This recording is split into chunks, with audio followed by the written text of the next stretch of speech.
Have you ever been having a perfectly fine day until you open Instagram and TikTok and suddenly it doesn't feel like enough? Everyone around you is so happier, more attractive, and more successful. They are traveling, they are getting promoted, they are getting married, their faces are glowing, and you are scrolling endlessly for hours and hours. If that is you, you are not alone. Hi everyone, my name is Urusha. I work as digital communications specialist, and in this video, we are going to dive deep into how to stop comparing yourself on social media and most importantly, how to start feeling good about your life again. So, let's get started.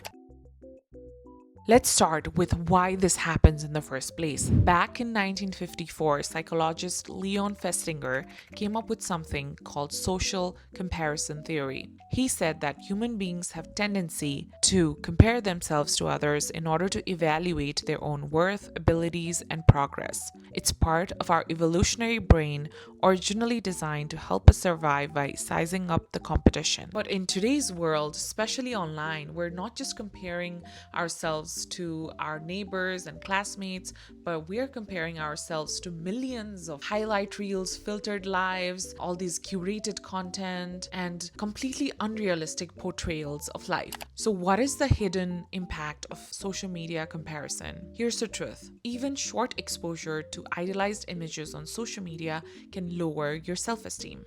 In fact, there's a study done by Iowa State University which says limiting social media to just 30 minutes a day can lead to lower anxiety, depression, and loneliness among college students. Another study found out that people who use Facebook more frequently believed that other people were living more happier and more fulfilling lives than they were, although we all know that might not be the full picture. And there's also this thing called FOMO, fear of missing out, where we think that other people are more happier, are enjoying their lives more, and they have a lot going on for themselves, and we fail to recognize that all of this might be staged. Think about it. How often people post about things like sitting alone in their pajamas, failing at something, feeling lonely, going through mental health issues? Not a lot, right?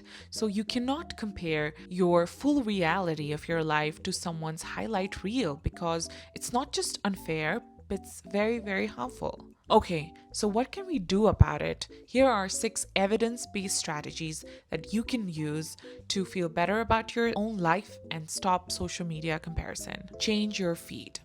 Your feed is not just your content, but it also acts like your mirror. And if all you see in the mirror in front of you are curated faces, perfect bodies, success stories of people, no wonder you're gonna feel like it's not enough. But the important thing to remember here is you have the power to decide who you want to follow and what you want to follow. If every time you see someone's post it makes you feel really jealous and envy, then it's not inspiration, it's just emotional clutter that needs to be cleaned up, and you can do that. Take a look at your following list and ask yourself these questions.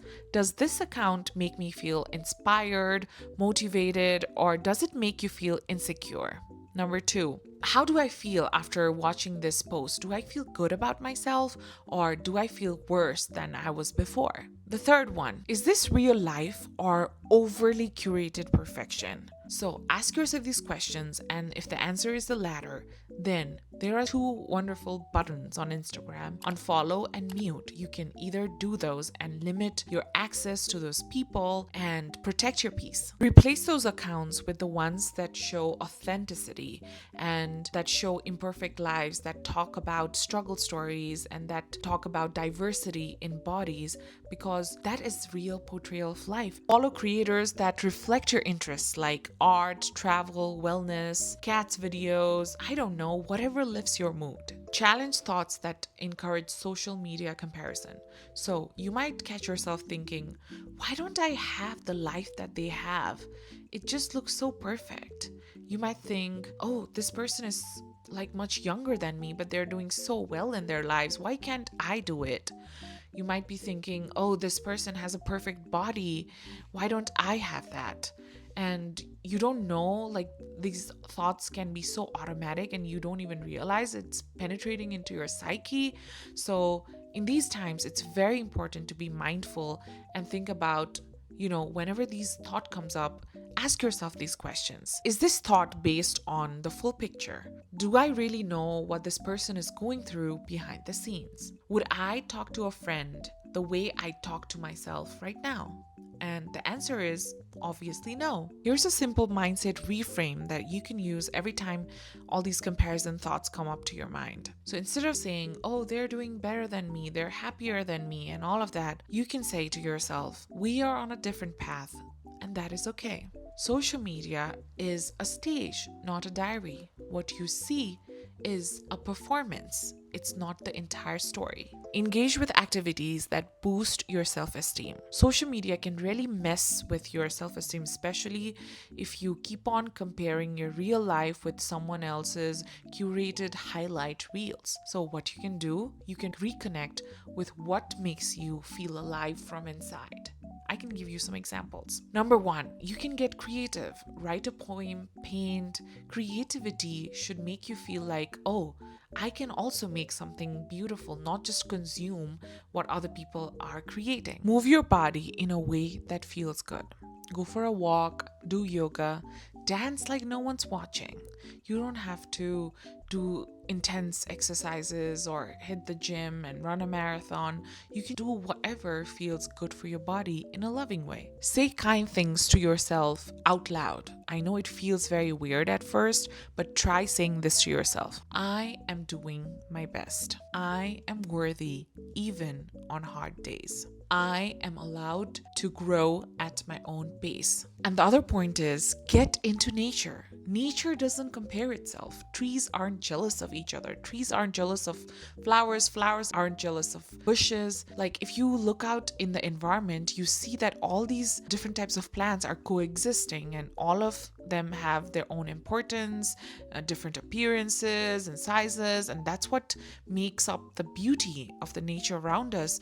In a similar way, we all can also coexist in this environment, in this world, without having to compare one another with each other. So instead of asking yourself, what can I do to be more impressive or stand out and get more validation from others? Ask yourself this question. What makes me feel fulfilled? What reminds me of my strengths? What did I love doing before I even started worrying about being not good enough? I want to share a really cool thought that you can practice. I am allowed to enjoy life without needing to be the best at everything. My value does not depend on my productivity or appearance, it lives in who I am. Spend time offline to reduce anxiety and gain perspective. The truth is, you won't compare your real life to someone's highlight reels if you are not constantly watching it. If you limit your social media usage and your smartphone usage and spend more time offline, then it will give you enough time to process your thoughts and also process the experiences outside of social media. When you're always plugged in, you don't get the space to create your own experiences and process your own experiences. And when you make other people's content a part of your life, then you start internalizing it. So one of my friends shared with me that every night before bed, she used to scroll TikTok for an hour. And then by the end of it, she used to feel very anxious and inadequate. And now it's been a month, she stopped doing that. And instead of scrolling TikTok, she reads. Sometimes she listens to music or she listens to podcasts. And it helps her to sleep much better. And I believe that because at the end of it, like you should be very mindful about like what the social media consumption is making you feel. And those kind of thoughts, if you take that while sleeping, then obviously it's not going to translate to restful sleep. So keep that in mind. Be with people who are good for your mental health. Sometimes it's not just the content that causes comparison, it's also the people around us. I am sure you all know people in your lives that constantly brag about their perfect lives, that constantly compare your wins with others, and there are some people that even make you feel guilty for not keeping up and for not being successful at their rate. So you don't want that kind of energy and those kind of people around you. Instead of hanging out with these kind of people, seek out people who love you and value you without conditions. Seek out community spaces where you're allowed to grow and where you can be imperfect.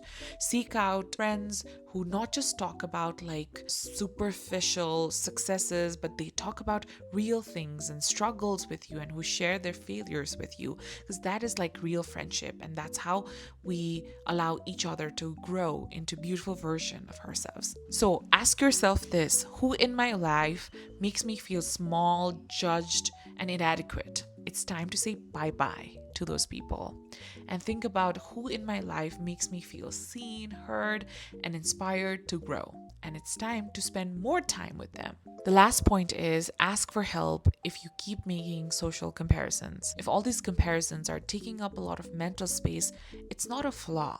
It's a sign. It's a sign that you're overwhelmed, your nervous system is tired, and you need support. Think about this way. You go to the doctor when you're not feeling good and you're hurt, then why not go to see someone when your thoughts are hurting? You don't have to wait until things get really bad. Even if you are having trouble regulating your emotions, or you're just finding yourself comparing yourself to others a lot of the times, it's time to reach out for support. And therapy always doesn't mean that you have to sit in an office with a couch with a counselor. There are so many low-cost therapy options. If you are a college student, you should seek out student mental health support resources. All of those are mostly free in universities. You can also seek out community care clinics and mental health support resources, and there are so many groups that might be in your society, so look for it. So if you've ever found yourself scrolling through social media and not feeling good enough, remember that you are not alone. Social media is a great tool to learn and to have, but it is not always a kind mirror. And remember that you have more power than you think. You can decide who you follow, and what you allow for your brain to consume. You are so much more than your looks, your likes, your milestones, your successes. Your worth does not depend on your achievements and how good you're doing in comparison to other people. You're allowed to grow at your own pace, and that is okay. Thank you for watching this video. If this video helped you, then feel free to share it with someone who you think might need this reminder as well. And I will be back with another video related to social media, mental health, and digital technology. Until then, see you. Bye.